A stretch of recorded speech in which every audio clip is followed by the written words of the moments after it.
জাতীয় ঐক্যের প্রতীক। তিনি সকল মানুষের আশা ভরসার স্থল। বাংলাদেশের মানুষের মুক্তি লড়াই, গণতন্ত্রের সংগ্রাম সবকিছুর কেন্দ্রবিন্দুতে তিনি ছিলেন। তিনি সে মানুষকে যেভাবে জয় করেছিলেন এবং মানুষ তার প্রতি যে ভালোবাসা দিয়েছিলেন, তিনি সব কথা এক কথার মধ্যে বলা খুব কঠিন। আমরা ছাত্র অবস্থায় তাকে পেয়েছিলাম। তিনি তখন সামরিক মাহমুদ এরশাদের বিরুদ্ধে আন্দোলনে নেমেছিলেন। সেই লড়াই দীর্ঘ 9 বছর তিনি নেতৃত্ব দিয়েছিলেন এবং একটি গণঅভ্যুত্থানের মধ্য দিয়ে সেই সামরিক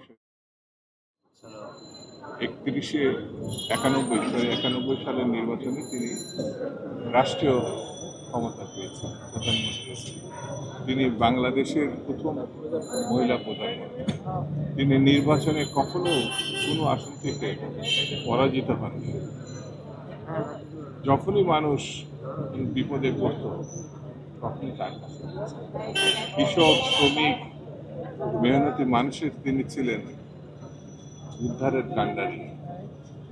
স্বাধীনতা, গণতন্ত্রের তিনি ছিলেন এক কথায় মূর্ত প্রতীক। সেই জন্য তার আজকে এই মহাপ্রয়াণ দিবসে আমরা শ্রদ্ধা জানাই। আমরা আল্লাহর কাছে আল্লাহ যেন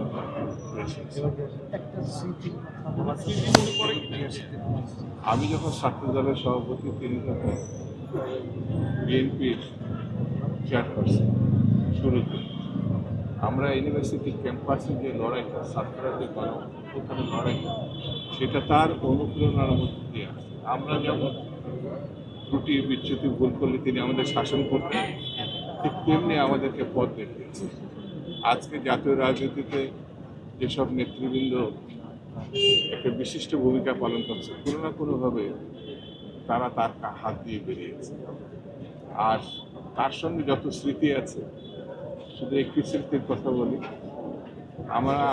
আমি আমার মায়ের সঙ্গে যত সময় কাটিয়েছি, তার সঙ্গে আমরা সেই সময়টা মায়ের মতো সন্তান আমরা কাটিয়েছি।